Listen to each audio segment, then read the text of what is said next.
Bueno, entonces Recording is on. Comparto pantalla y seguimos un poquito. Muy bien. Entonces, esperen que lo voy a poner en modo presentación. Ahí está. Bien. Nosotros recién vimos qué pasaba cuando teníamos una columna, ¿sí? Sometida a una compresión. Ahora vamos a ver el caso contrario, que tenemos un tensor. ¿Qué es esto? Es una barra de acero y embebida en una sección de hormigón, tal como la vemos acá en el dibujo. La barra de acero, que la vamos a someter a una carga de tracción, embebida en una sección de hormigón. ¿Cuál va a ser el comportamiento? Bueno, vamos a empezar a mirar acá. Cuando nosotros apliquemos, vieron, la barra de acero sale del hormigón, en este caso. Entonces nosotros podemos aplicar un esfuerzo de tracción en ella. Al aplicar el esfuerzo de tracción y tratar de evaluarlo en la sección que está un instante antes de que la barra entre en el hormigón, las tensiones en el acero va a ser igual a la carga que nosotros le estemos aplicando dividido el área del acero. Entonces, si vemos las tensiones en ese punto, van a ser estas que están representadas acá. ¿Sí? Pero ¿qué pasa? A medida que la barra ingresa al hormigón, estas tensiones que están en el acero van a ir de a poquito pasando al hormigón.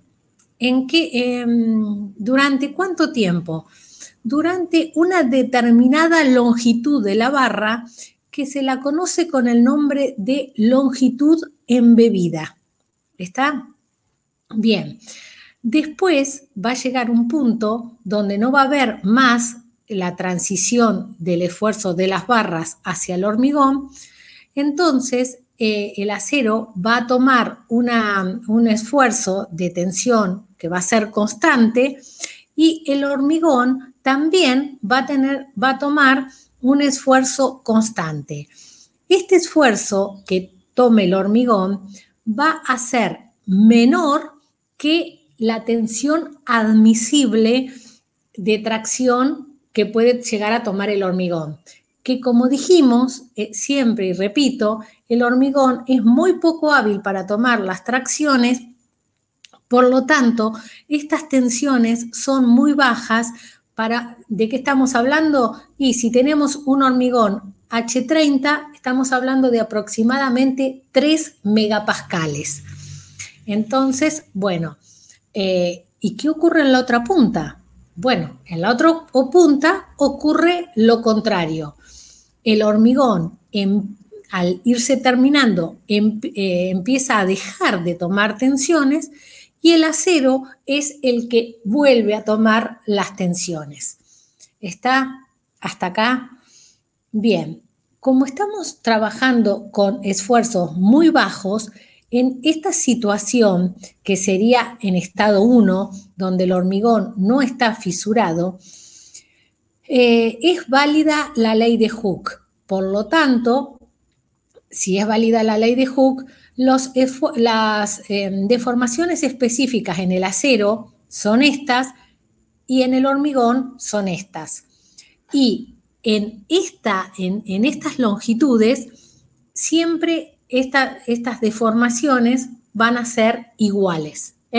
Siempre son iguales la deformación del acero y la del hormigón. Bien, ahora voy a empezar a hablarles un poquito qué pasa en esta zona donde se produce la transición entre los esfuerzos que están en la barra y que pasan al hormigón. Bien, si nosotros miramos un pequeño diferencial que acá está puesto como dx en esta sección, en estas secciones en la barra, vamos a ver que el acero va a ir perdiendo esfuerzo, por eso es menos fuerza de tracción en el acero, y el hormigón tiene que ir ganando esa misma cantidad de esfuerzo. Por eso es positivo.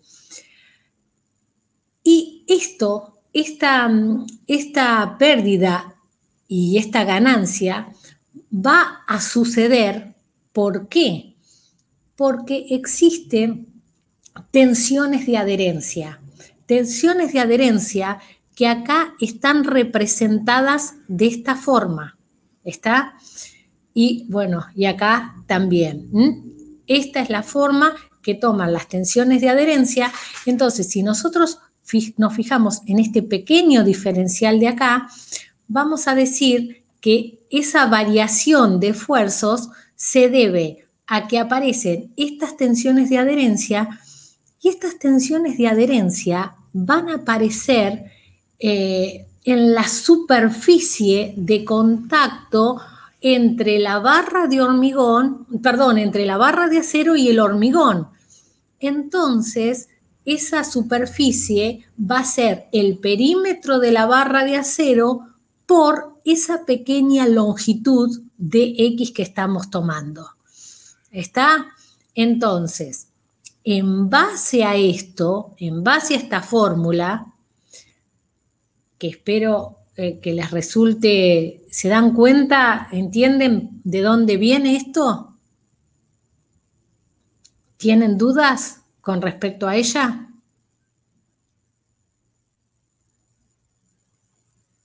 No, profe. Bien, en base a esta fórmula, yo puedo sacar esta longitud embebida. ¿Cómo? Bueno, en vez de decir dx, yo puedo decir toda la longitud, Lx, perdón, LE, longitud embebida. En vez de decir un diferencial del esfuerzo, puedo decir todo el esfuerzo, ¿sí? Y bueno, la tensión es la tensión, pero acá ya no voy a trabajar de la tensión en el punto, porque fíjense la forma de la tensión, sino que voy a trabajar con una tensión media. Nosotros siempre trabajamos con tensiones medias y, bueno, tengo la tensión media y después tengo lo que sería U, que acá dice mu, pero bueno, podría también llamarse U, que sería el perímetro. Entonces, yo de esta expresión puedo determinar esa longitud, que es la longitud donde va a existir la transferencia de los esfuerzos, que van a ir pasando de a poquito del acero al hormigón. Entonces, cuando yo estoy en estado 1, ¿sí? Que el hormigón no está fisurado, que el hormigón está tomando las tensiones de tracción, voy a decir que la carga que estoy aplicando en la barra va a ser igual a la carga que tome es la barra de acero más la carga que tome la sección de hormigón. Y la barra de acero, ¿sí? La fuerza que tome va a depender de la tensión a la que esté trabajando el acero por el área del acero. Y el hormigón, la tensión que tome, va a depender de la tensión a la que esté trabajando el hormigón por el área neta del hormigón. Entonces, nuevamente, como apareció en la compresión en estado 1, pasa exactamente lo mismo con la tracción. Decimos que es válida la ley de Hooke. Entonces, si es válida la ley de Hooke, nosotros podemos,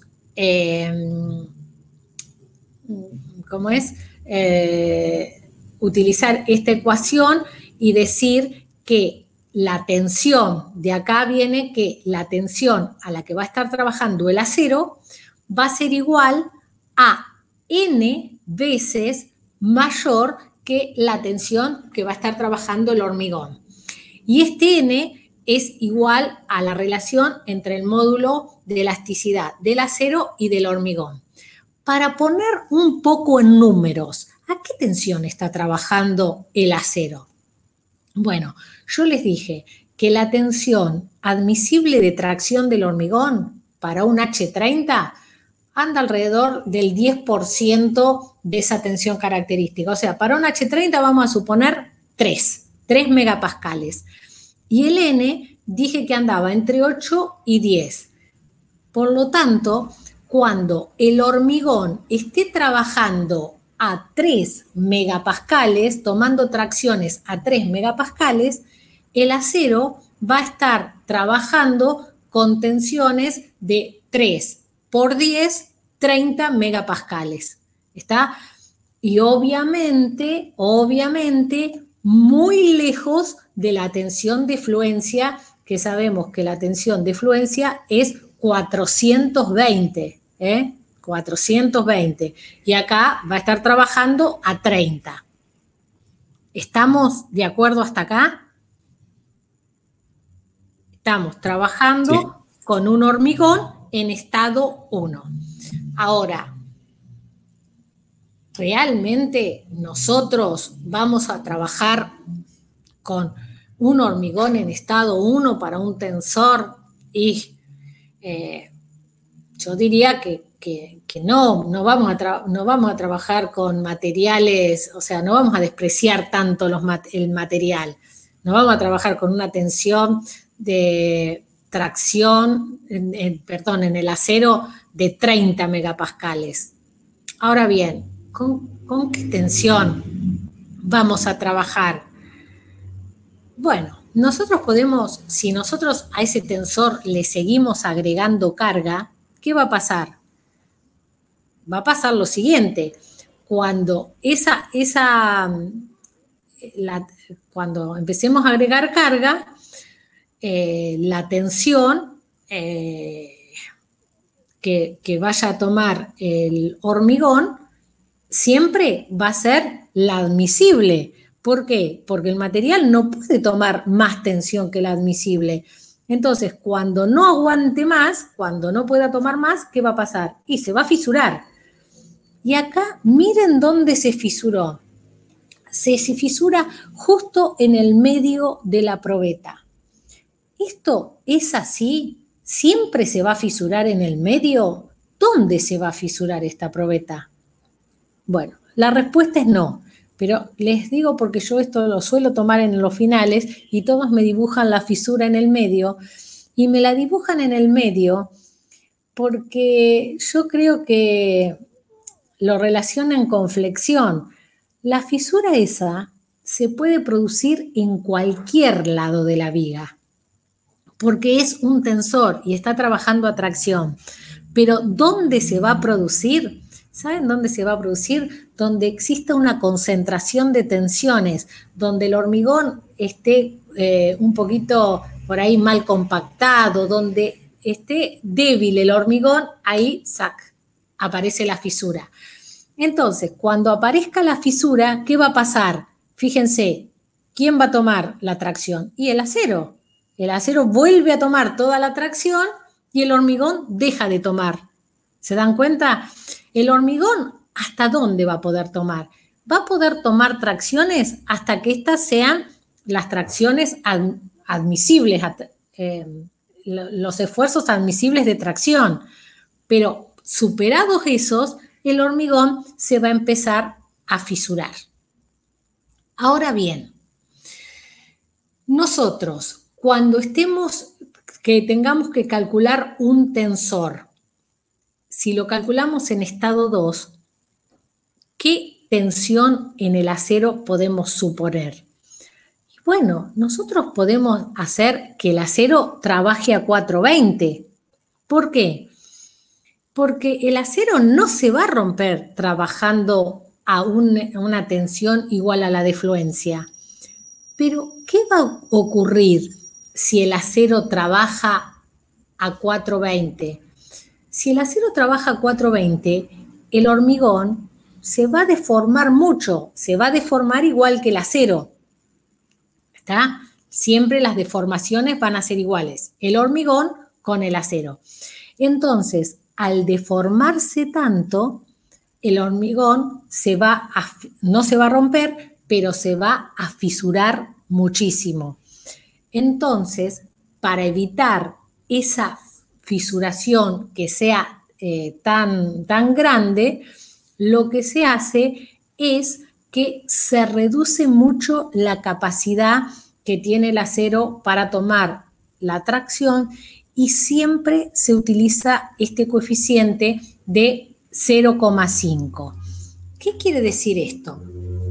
Quiere decir que cuando en hormigón se calculan tensores, ¿está? No se los calcula para que trabajen a la tensión de 420, sino que se los calcula para que trabajen a una tensión igual a la mitad de 420. O sea, 420 que trabajen a 210. En 210, ¿qué va a ocurrir? ¿El hormigón se va a fisurar? Sí, se va a fisurar. ¿Por qué? Y porque ya vimos que el hormigón en 3 ya se fisura, 3 megapascales, y acá va a estar trabajando a 120 megapascales. El hormigón se va a fisurar, pero no se va a deformar tanto, entonces lo que va a pasar es que esas fisuras van a ser microfisuras. Y esa es la forma de que se van a, después nosotros vamos a ver que se diseñan los tensores.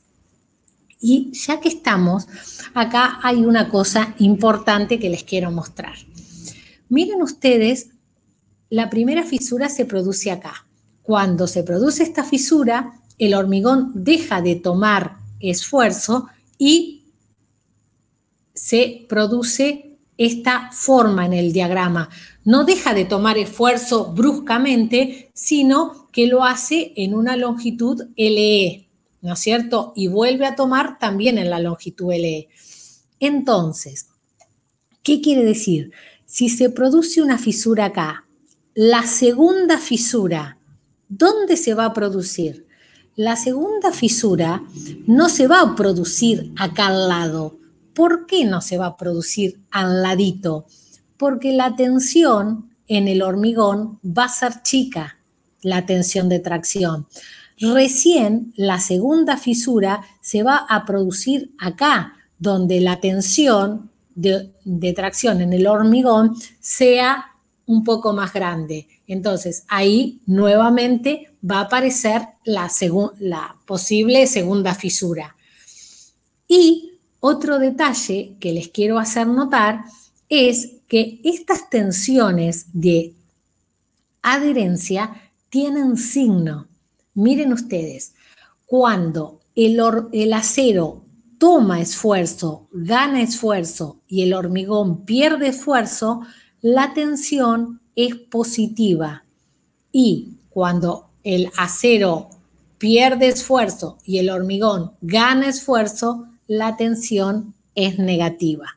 ¿Sí? Tiene signos contrarios. Y así se empieza a producir en las barras, a medida que se van fisurando, estos picos, ¿sí?, de tensiones de adherencia. Siempre que hay una fisura, hay la aparición de estas tensiones. Eso cuando tengo una barra trabajando a tracción. Profe, una pregunta. Sí. No, con respecto a una de las primeras preguntas que habías dicho, que dijiste que siempre la hacías en el final, que preguntabas dónde se producía la fisura que todos te decían en el medio. ¿Qué diferencia tendría con...? No es que o sea, yo este punto que estamos viendo hoy, esta clase que estamos viendo hoy, es una de las clases, como les dije, que para mí es la clase más importante de hormigón y por eso quiero que la entiendan bien. Y yo sé que todo, porque hay muchísimos conceptos acá, y yo sé que todo quizá no lo puedan entender de una, pero obviamente que en 3 clases más esto todo lo van a saber. Y cuando uno va al final, toda esta clase son preguntas, pero clave, o sea, tenés que saber esto, ¿sí? Y esta es una pregunta muy frecuente y cuando se pregunta esto y uno pide que hagan gráficos, los chicos dibujan la barra y siempre, debido a esto, porque uno siempre dibuja lo que se va acordando de los apuntes y eso, y como en la bibliografía está así, con la fisura en el medio, pero no quiere decir que porque la fisura en el medio tendría que producir en una viga que está flectada y el mayor momento aparece en el centro.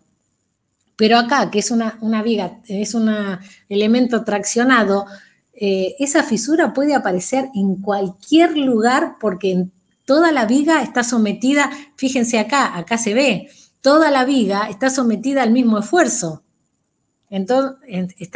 Entonces, claro, pero digo, este pico hacia abajo que aparece ahora en el medio, podría ser en el medio como podría ser en cualquier otra parte.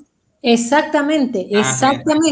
Ese pico es la tensión, porque al romperse el hormigón deja de tomar compresión. Sí. Perdón, deja de tomar tracción. Y esa tracción la tiene que tomar el acero. Sí. Ahora sí, está bien. ¿Está? Sí, gracias. No, por favor. Bien. Ahí está. Bien. Ahora vamos a pasar a otro elemento que tenemos nosotros que analizar, que es qué pasa cuando la viga está flexionada. Bueno, este diagrama es un diagrama que está muy bueno, pero es muy chiquito y la verdad que si lo pudieras tener más grande sería sensacional, pero les voy a pedir que presten atención y yo voy a ir diciendo lo mejor que pueda la explicación de él. Nosotros acá tenemos una viga, ¿sí?, que va a estar sometida con 2 cargas en su tercio medio y esta viga, al estar cargada, se van a producir en ellas un momento flector que va a tener esta forma que aparece acá abajo y también se va a producir un corte que va a tener esta forma que vemos acá en el gráfico. Bien, cuando este momento es pequeño, ¿sí?, y las tensiones de tracción que producen son menores que las tensiones de fluencia, en el hormigón va a tomar un esfuerzo, va a estar sometido a unas tensiones de tracción en el hormigón que no están acá, pero serían estas, ¿no es cierto?, que van a seguir la forma del diagrama de momento. O sea, va a ser constante hasta la carga y después va a ser lineal. Y el acero, ¿sí? Y bueno, acá las tensiones van a ser iguales a la tensión admisible a la tracción. Y el acero va a tomar también unas tensiones que van a ser estas que están acá, que van a tener, los dos materiales van a tener la misma forma de las tensiones y a su vez va a ser igual a la forma del momento flector, ¿sí? Bueno, eso cuando las tensiones en el hormigón sean muy pequeñas, menores que las tensiones admisibles de tracción. Pero, ¿qué pasa si yo pongo un poquito de carga y al poner un poquito de carga se producen estas 2 fisuras, ¿sí? La fisura 1 y la fisura 2. Al producirse la fisura 1, el acero empieza a tomar estas tensiones y la fisura 2 estas tensiones. Entonces, ahora el acero ya no va a tomar estas tensiones que venía tomando antes, sino que va a tomar estas tensiones, pero con un pico acá y otro pico acá. Y el hormigón, al fisurarse, ¿ven?, no va a estar tomando ni acá tensiones. ¿Por qué? Porque va a estar roto, va a estar fisurado. Solo va a tomar el acero. ¿Están entendiendo hasta acá?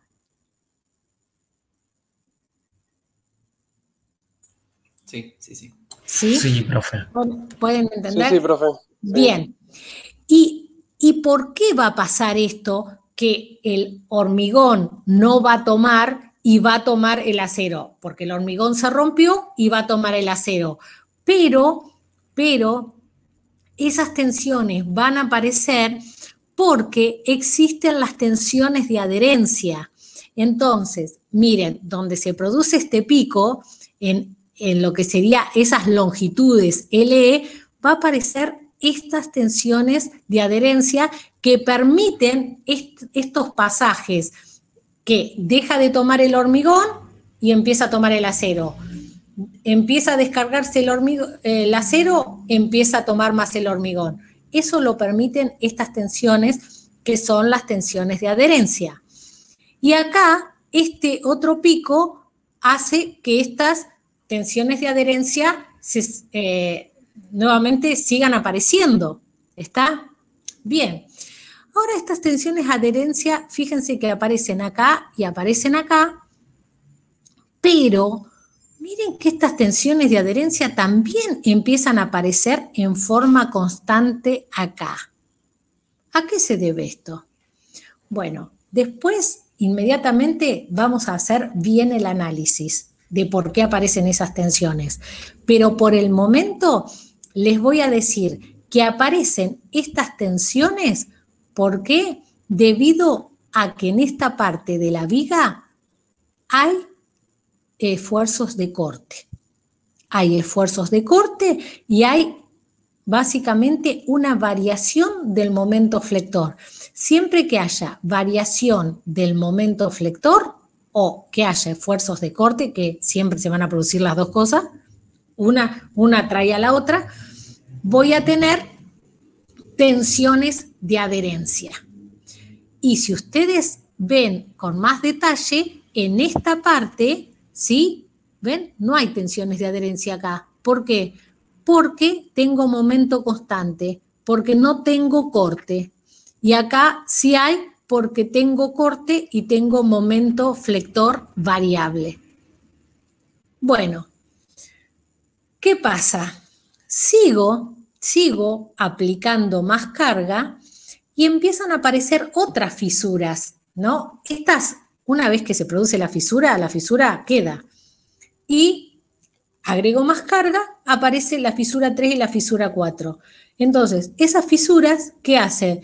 Hace que el acero empiece a tomar estos picos de tensión y que el hormigón se retraiga en estos puntos y no tome más tensiones de tracción. Entonces, la adherencia las tensiones de adherencia empieza a aparecer este gráfico. ¿Por qué aparece acá así? Y porque viene constante, ¿no es cierto? Y hace el pico porque apareció la fisura. Y acá otro pico porque aparece la fisura y bueno, y sigue constante. ¿Está? Bien. Analicemos un poco qué pasa en esta zona de la viga cuando yo tengo en un lado un determinado momento y en una sección un poquito más alejada del apoyo, otro momento un poco más grande. ¿Ven? Yo acá no le alcancé a poner la flecha, pero es como que acá tengo un momento M y acá tengo un momento que es un momento M más un delta M. Bien, si yo miro esta sección, voy a tener una tracción T, que la va a tomar el acero, y una compresión que va a estar dada por las tensiones que tome el hormigón. Ahora bien, cuando yo estoy de este lado, ¿qué voy a tener? Voy a tener la tracción T, pero como hay un diferencial de momento, voy a tener la tracción T más un poquito más de tracción, y acá también, para que haya un equilibrio, voy a tener la compresión C más un poquito más de compresión. Estas separadas por un brazo elástico que van a producir el momento interno que va a ser M más delta M. Ahora bien, si yo tengo que definir el valor de este delta T, ¿qué puedo decir? Que delta T va a ser igual a delta M por el brazo elástico, ¿no es cierto? Ahora bien, miremos un poquito esta parte que tenemos acá. Esta parte que tenemos acá es que esta barra la he sacado y la he representado con la tracción, ¿sí? Y acá la tracción igual más un diferencial de tracción, pero obviamente que para que se dé el equilibrio de este lado, ¿qué tengo que tener? Y tengo que tener la fuerza esta producida por las tensiones de adherencia. Entonces, miren ustedes que yo puedo decir que esta delta T que aparece acá va a ser igual a esto que está pasando acá. ¿Y esto que está pasando acá qué es? Bueno, esto que está pasando acá es las tensiones de adherencia, que esto lamento que esté con U porque antes a U se llama perímetro, pero este U es tensión de adherencia. ¿Por quién? Por el área, ¿sí? Por el área de contacto entre la barra y el hormigón. Y miren ustedes, esa área de contacto, ¿a qué va a ser igual? Y va a ser igual al perímetro de la barra. ¿Y por qué yo puse acá sumatoria de perímetros? Porque si tengo una barra va a ser a este perímetro, pero si tengo muchas barras que toman el esfuerzo, va a ser a la sumatoria de todos los perímetros. ¿Por quién? Por la longitud de esa barrita. Entonces, yo de acá, ¿qué puedo despejar? Puedo despejar la tensión de adherencia diciendo que la tensión de adherencia va a ser igual ¿a quién? A el diferencial de tracción por la sumatoria de los perímetros de las barras por dx. Ahora bien, si yo reemplazo el diferencial de tracción por lo que es, me queda esta expresión. Y, o sea, que la tensión de adherencia va a ser igual a delta M sobre delta X. Y delta M sobre delta X, ¿a qué es igual? Es igual al corte. Entonces, al corte dividido la sumatoria de los perímetros de las barras y dividido el brazo elástico.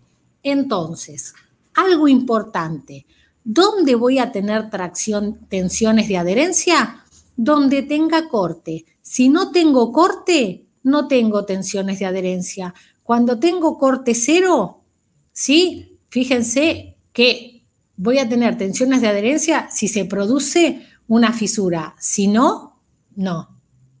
Pero cuando tengo un momento variable o tengo corte, ¿sí? Sí voy a tener tensiones de adherencia. Y otra cosa que es muy importante y que sale de este dibujo es la siguiente. Yo acá, miren ustedes, tengo una barra grande que tiene la misma área que 3 barras pequeñas. Si yo tengo esta barra grande, esta barra va a tener un perímetro. Y si yo tengo estas barras pequeñas, si bien el área va a ser la misma, el perímetro de estas áreas va a ser ¿cómo? ¿Cómo les parece a ustedes que va a ser? Mayor. Mayor. Y al ser mayor e ir, es muy bueno eso que dijeron, está bien, es mayor. Y al ser mayor e ir en el denominador, ¿qué va a ser? Va a ser que las tensiones de adherencia, ¿sí?, sean menores. ¿Va? Eso dejémoslo ahí. Pero quiero que les quede esa idea. ¿Sí? Llegamos a tensiones vamos a necesitar tensiones de adherencia menores a medida que nosotros pongamos barras, muchas barras de menor diámetro. Bien. Eso por un lado. Ahora vamos a ver. Sí. Una duda con respecto a esto que acabas de decir. Sí. Eso significa que si ponemos, o sea, si tenemos un mayor perímetro, que sería un mayor área de contacto, aún así Sí. tenemos menor adherencia. No. Ah, Sería entendí mal. sería lo Está bien, positivo, sí, me lo parecía lo bueno. contrario, por eso que me parecía raro. No, Está bien, entendí al claro. revés. Está bien. No, sería lo positivo. O sea, necesitaríamos menor adherencia. Pero tenemos más área de contacto, entonces vamos a tener una mayor adherencia. Entonces, lo que vamos a necesitar en ese caso va a ser una menor longitud. Está bien. Una menor longitud de, ¿cómo es? De anclaje en las barras. Está bien. Ahora ¿Sí? Sí. Bien.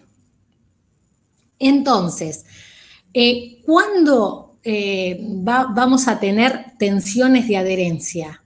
Bien, vamos a tener, ya hemos visto algunos lugares donde aparecen estas tensiones, pero vamos a tener tensiones de adherencia, como dice acá, cuando varíen la tensión en el acero.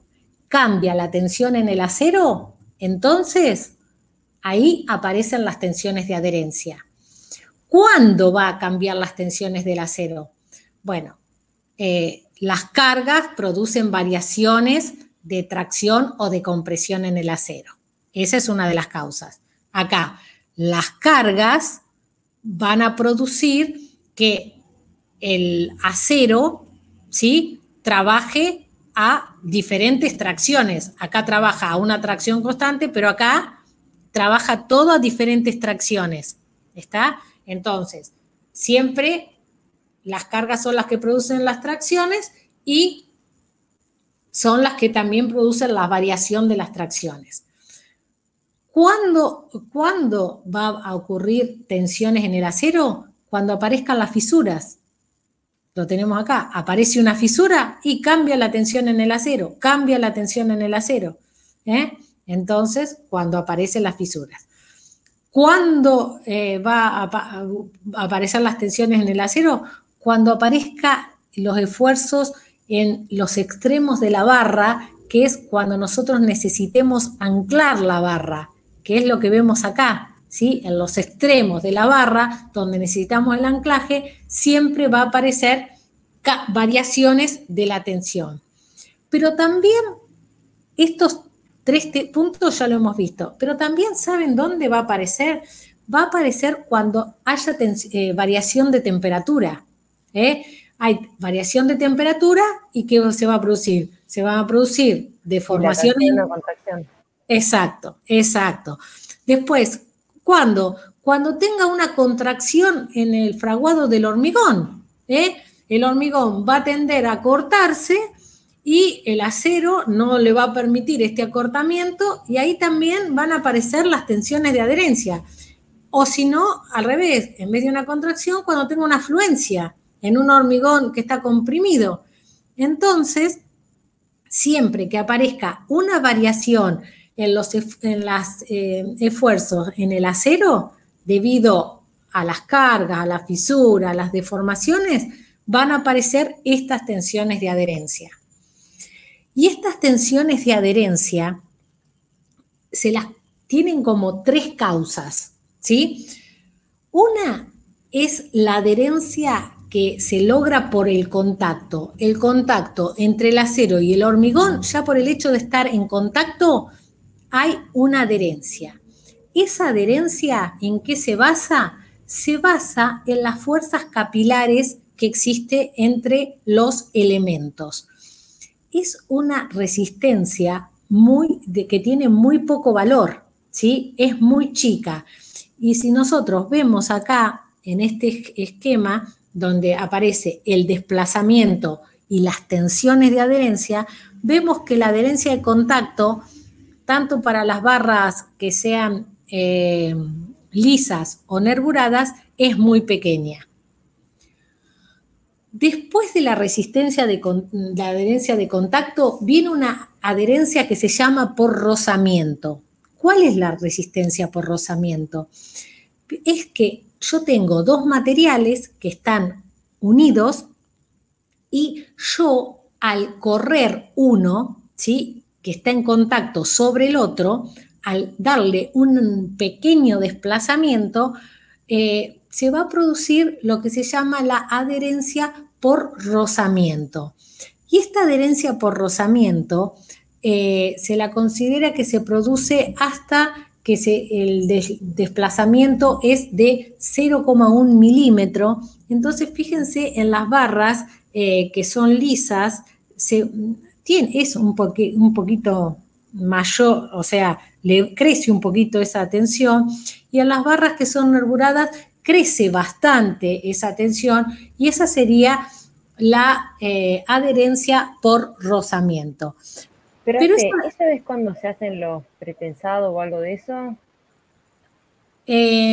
¿O cuando se produce una por adherencia o por rozamiento, vendría a ser? No, o sea, ¿ves acá? Ahí se produjo esto es una barra, y ahí se produjo una fisura. Se produce una fisura, y esa fisura que está representada acá sería la que produce estos puntos de elevación de tracción en el acero y esta falta de tracción en el hormigón, ¿no es cierto? Bien, pero ¿qué pasa?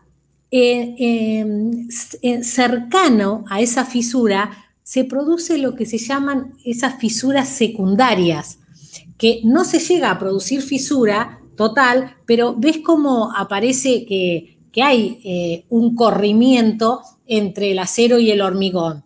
Eso es lo que estaría representando la adherencia por rozamiento, porque va a haber... Yo pensé que era antes de la fisura, por eso le consulté, perdón. Claro, va a haber, o sea, acá ya se produjo la fisura, acá no, acá ya se rompió, chau. Pero acá, en estas pequeñas micro roturas, digamos, o roturas secundarias, aparecería la adherencia por rozamiento, ¿sí? Perfecto, profe, perdón, me pasa que pensé que era antes de la fisura, no sé por qué. No, y después, no, porque tiene que haber, para que aparezca el rozamiento, tiene que haber deslizamiento. Lo otro es contacto, ¿sí? Perfecto. O sea, donde no hay nada de deformación, no ha pasado nada, eso sería por contacto. Pero ya acá, para rozamiento, tiene que haber, ya les digo, tiene que haber, porque acá hay una cosa. Nosotros decimos que la deformación entre el acero y el hormigón es igual. Sí, es igual, pero eso es como una hipótesis, porque el material, ¿vieron? O sea, el hormigón va a tratar de deformar al acero, pero el acero se va a tratar de quedar quieto. Entonces ahí, cuando se produzca esa transferencia, va a haber microdesplazamientos que serían estos milimétricos, 0,1 milímetro, eso no es nada, pero va a haber ese tipo de cosas entre los materiales. ¿Va? Esto ya es muy bien. Entonces, pero esta adherencia por rozamiento, ni bien es algo que termina muy rápido. ¿Cuándo termina? Y termina cuando paso ese desplazamiento, paso ese 0,1 y ya no tengo más esa resistencia. Por eso es que en las barras lisas, pasado ese desplazamiento, ya empiezo a perder la capacidad de la adherencia. Ya no tengo adherencia.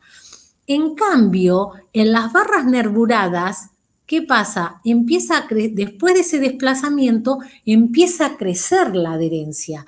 ¿Y por qué empieza a crecer? Porque al existir desplazamiento, yo acá tengo la barra, tengo la nervadura y tengo el hormigón. Esto está todo hormigonado. Al moverse más de 0,1 milímetro, la nervadura va a comprimir ¿sí? El hormigón que esté en contacto con ella, ¿sí? Va a producir estas líneas de compresión. Y estas líneas de compresión, a su vez, sabemos que perpendicularmente a ella van a aparecer unas líneas de tracción. Y esas líneas de tracción, si son menores que la tensión admisible de tracción, no va a pasar nada y no se va a fisurar.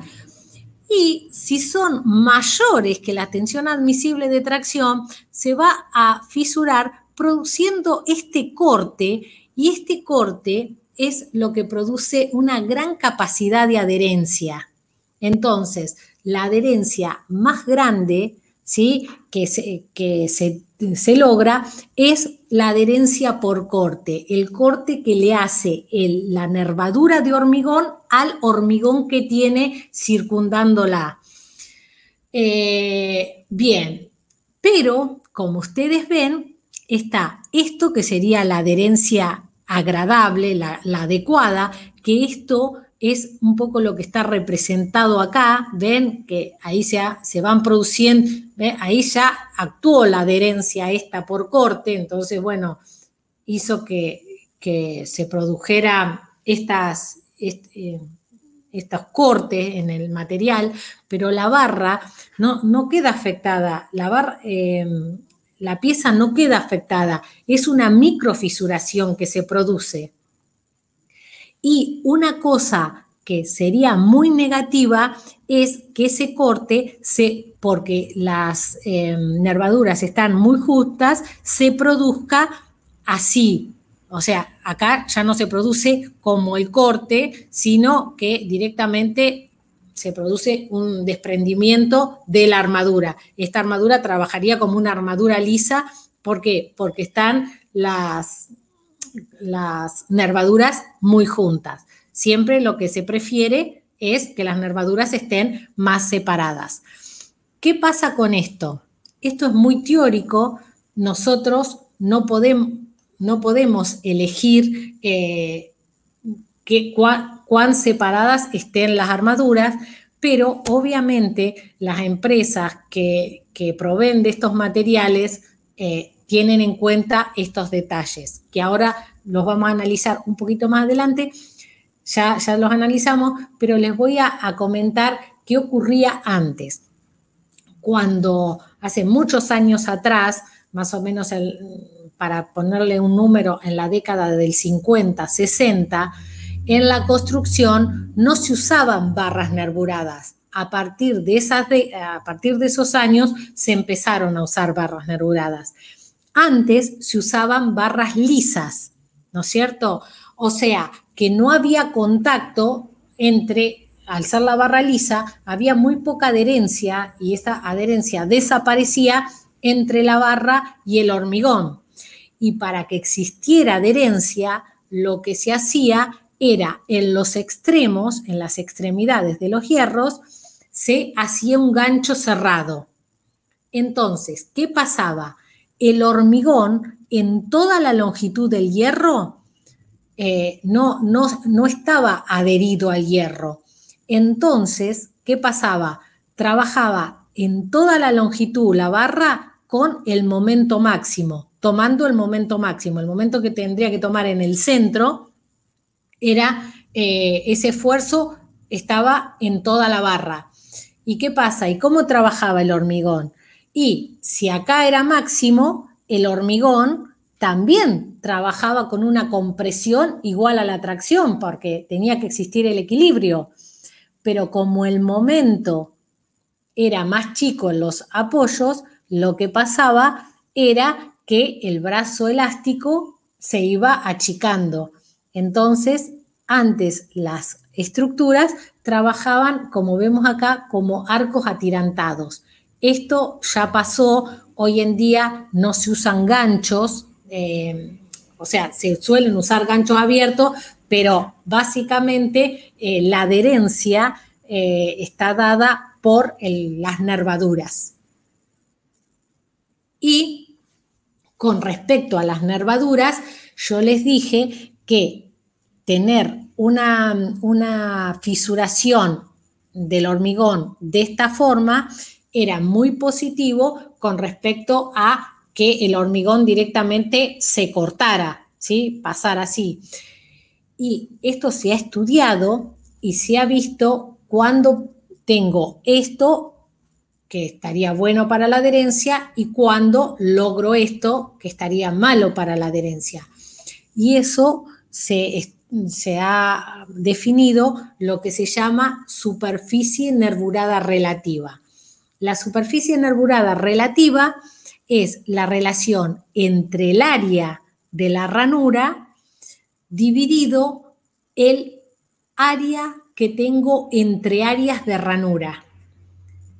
Entonces, entre las ranuras. Entonces, esa superficie de ranura relativa es aproximadamente igual a el espesor de la ranura dividida la separación de la ranura. Cuando eso es menor que 0,1, funciona muy bien la barra en el hormigón, tiene buena adherencia. Cuando eso es mayor de 0,15, tiene mala adherencia, funciona mal la barra. Esto es algo que nosotros lo sabemos, pero a la hora de tener que construir obras de hormigón, no podemos nosotros elegir qué superficie relativa va a tener la barra, pero sí las empresas que son encargadas de proveer estos materiales tienen en cuenta este tipo de detalles porque, bueno, ya está analizado. Bien, y un poquito para terminar. ¿Qué pasa? Miren el tema de la adherencia entre el hormigón y el acero. ¿Cómo se analiza esta tensión de adherencia que existe entre el hormigón y el acero? Se analiza a través de unos ensayos que se llaman ensayos de arrancamiento o pull-out test. Entonces, bueno, acá está un gráfico donde vemos que tenemos una sección de hormigón, tenemos una barra y nosotros lo que hacemos con este pull-out test es tirar de la barra, traccionar la barra, entonces tratar de arrancar esa barra de hormigón, del hormigón.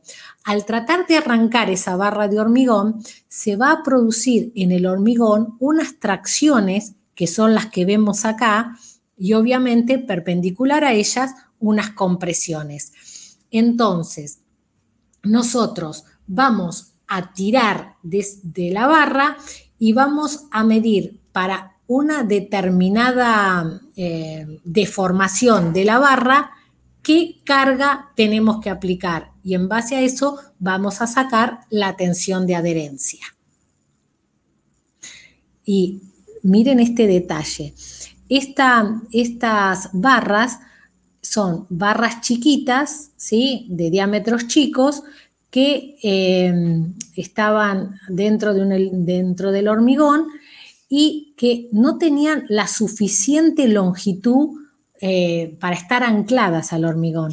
Entonces, fíjense que fueron arrancadas de él y miren cómo quedó las nervaduras marcadas de las barras en el hormigón.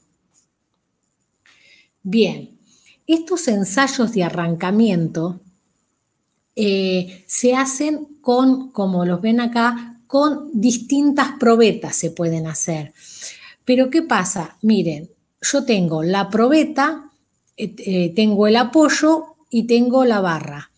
Cuando yo cargo la barra, ¿sí? Empiezo a medir qué carga necesito darle a la barra para que se deforme 0,1 milímetro. O sea, ¿se acuerdan? Sería la adherencia por rozamiento. Entonces, yo voy a medir esa carga y a eso lo voy a dividir por el perímetro y por la longitud de la barra que esté adentro del hormigón y voy a sacar esta tensión de adherencia. Ahora, miren ustedes, si tengo este modelo de probeta, puedo llegar a determinar estas tensiones. Pero fíjense acá que la tensión es muy grande. ¿Y por qué es muy grande? Y porque tengo este plato que está apoyando y que ayuda a que las tensiones aumenten. Pero esto no es real. Entonces, lo que se hace es que se talla una probeta y se las deja de una longitud de contacto muy chiquita, aproximadamente igual al diámetro, y se hace el mismo estudio y se llega, el mismo ensayo, perdón, y se llega a tensiones de este tipo. Y si no, bueno, también hay otras formas donde acá están donde están todas las medidas de la probeta. Esta es una probeta que se la trabaja en el CEB, que sería el Comité Europeo del Hormigón, y bueno, tendríamos estas tensiones de adherencia. Ahora bien, ¿qué factores intervienen en la tensión de adherencia? ¿Voy a tener más tensión de adherencia cuando tenga más calidad del hormigón? Sí. Es directamente proporcional. Mayor tensión de adherencia, mayor calidad del hormigón.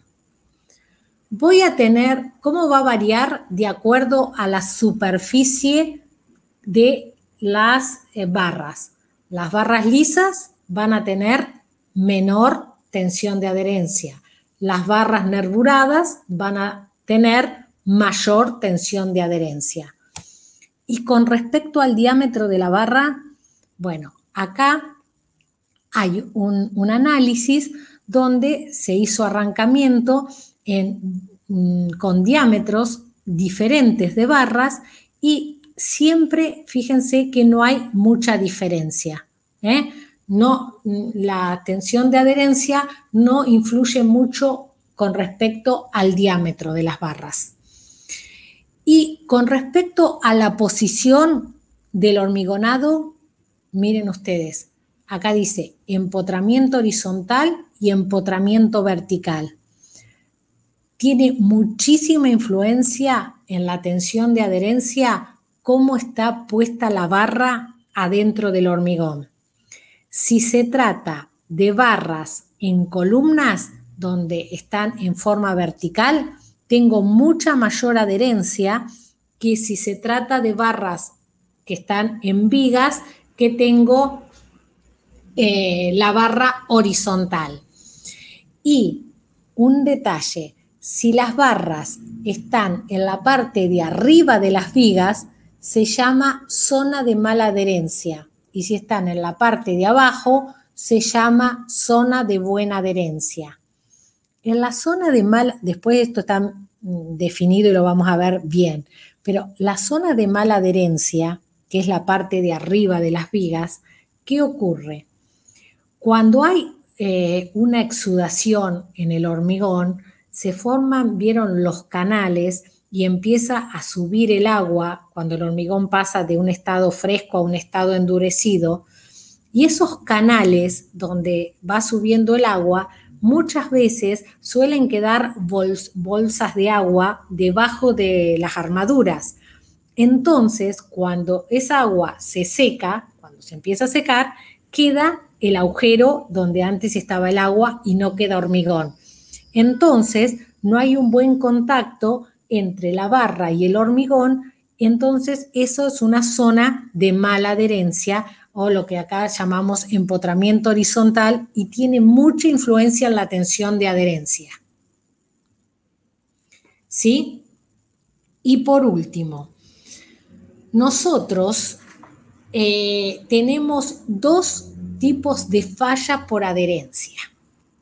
Un tipo de falla que se puede producir por la adherencia es cuando tenemos barras que son chiquitas, de poco diámetro, barras de poco diámetro, muy separadas entre sí y con poca longitud de anclaje. Entonces, ¿qué pasa? Las tensiones, ¿sí?, de adherencia superan las tensiones admisibles, las tensiones de adherencia que se dan superan a las tensiones admisibles. ¿Por qué? Porque no tienen una longitud adecuada. Tendrían que tener más longitud de adherencia para que no suceda esto. Entonces, se produce una falla por arrancamiento. Esa es una forma de fallar justamente por adherencia. Y otra falla que puede ocurrir es la siguiente, la que vemos en esta figura. ¿Qué pasa? Cuando nosotros aplicamos el esfuerzo en la barra, en el hormigón también aparecen tracciones y estas tracciones tienen que ser tomadas por el hormigón. Cuando hay una separación adecuada, el hormigón puede tomar, o un recubrimiento adecuado, el hormigón toma esas tracciones, pero cuando las barras están muy juntas, ¿sí?, el hormigón no puede tomar esa tracción y se empieza a fisurar, como se ve acá, y esa fisuración hace que se produzca el desprendimiento del hormigón de las barras. Entonces, esas son dos fallas que hay que tener en cuenta a la hora de hacer un diseño, que exista una correcta longitud de anclaje y que exista una separación adecuada entre las barras que vamos a colocar. Entonces, para ver cuál es la longitud de anclaje, en el capítulo 12 del reglamento CIRSOC nos presenta una tabla y también nos dan una fórmula para sacar correctamente esa longitud de anclaje. Esta fórmula después la vamos a ver en la teoría y la vamos a seguir viendo en la práctica. Si ustedes quieren, podemos entrar ahora y mirar un poquito, pero por ahí no sería la idea de la clase de hoy, más que estamos medio al filo, pero les voy a mostrar rapidito cómo sacaríamos esta longitud. Está justamente en la entrada del reglamento y fíjense que en este artículo nos dice que los valores de LD los podemos obtener directamente de esta tabla donde tenemos una serie de condiciones que cumplir, donde dice que la separación libre entre barras o alambres debe ser mayor que el diámetro de la barra, que el recubrimiento que tienen estas barras debe ser mayor que su diámetro y que debe tener estribos con por lo menos el mínimo de lo que dice el reglamento. Si esto nosotros siempre lo vamos a cumplir. En caso de que no lo cumplamos, ya, bueno, acá también, o que la separación libre sea muy grande y el recubrimiento mayor que el diámetro de la barra, también podemos elegir esto. Y si no, ya tendríamos que poner esta fórmula que, como ustedes ven, ya a simple vista nos damos cuenta que nos va a dar una longitud más grande de anclaje. Esta sería una de las formas de sacar. Otra es directamente venir y aplicar la fórmula. Y esta fórmula ustedes la ven que tiene muchos factores. Y por ahí uno dice, ay, ¿qué será todo esto? Bueno, son factores muy sencillos que están totalmente tabulados, ¿sí? Por ejemplo, dónde está ubicada la armadura, eso es la zona. ¿Vieron cuando está ubicada en la parte de arriba de las vigas? Yo dije que era una mala zona de adherencia, entonces fíjense, ese valor del coeficiente es 1,3 y si no, si está en una zona de buena adherencia es 1. Si la barra tiene recubrimiento o no, si tiene recubrimiento este valor tiene que ser más grande. Las barras realmente van recubiertas. ¿Cuándo irían barras recubiertas? Las barras recubiertas es cuando uno las tiene que proteger del óxido, ¿sí? Cuando están en ambientes muy agresivos. En un ambiente normal, hasta normal, ¿qué le estoy hablando? No tener un ambiente con una posible oxidación química elevada, pero si estoy hasta en un ambiente marino, les diría, generalmente con el hormigón va a ser suficiente para proteger la barra. Y las armaduras generalmente no se revisten, pero si se revisten hay que aumentar este valor. Otra cosa es el diámetro de la barra. Cuando las barras sean menores que el diámetro de 16, voy a poner este valor. Si son mayores, voy a poner un poco más. Y otro valor tiene que ver con este factor que el mismo reglamento dice que uno lo puede tomar igual a 0, y tiene que ver con el estribado que uno esté colocando. Esta es una forma que tenemos de sacar esa longitud y es necesario que nosotros saquemos la longitud adecuada, o sea, y que respetemos y que cuando nosotros realicemos el armado tengamos en cuenta que una vez que ponemos la armadura tiene que tener esta longitud de anclado, para garantizar que va a existir adherencia entre el hormigón y el acero. Hay una forma que es muy sencilla de sacar esa longitud, que es sin hacer tantos coeficientes, directamente se entra en una tabla.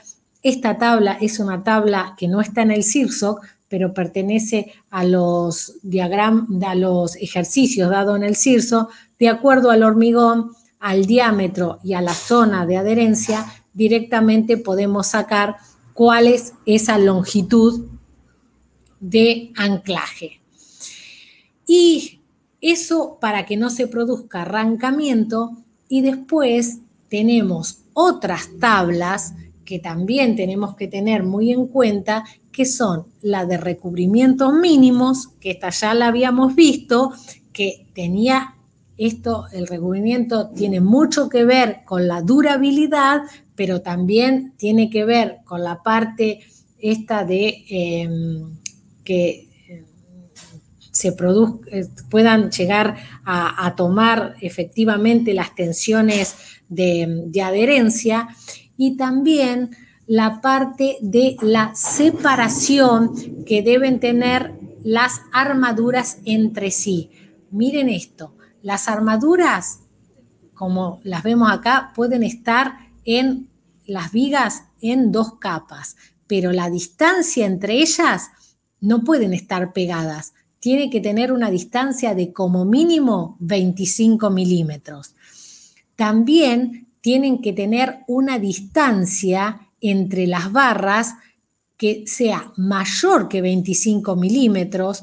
Si trabajo con barras más grandes que 25, el diámetro de esa barra, y también mayor que 1,33 el tamaño máximo nominal del agregado grueso. ¿Esto para qué? Porque si nosotros tenemos poca separación, acá, en vez de pasar hormigón, lo que pasa es el mortero y quedan todo el agregado acá arriba.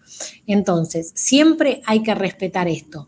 Respetando esto y respetando la longitud de anclaje, vamos a llegar, o sea, no se nos tiene por qué producir ni esta fisuración indeseable, porque queda el acero, o sea, quedan las barras sin sin adherencia, ni tampoco se nos produce esto que estamos viendo acá, que sería el arrancamiento de las barras. Entonces, por hoy me pasé unos minutos, pero quería terminar el tema. Terminamos este tema. Yo voy a dejar de presentar. Esperen un poquito. Que he escondido tanto que ahora no encuentro.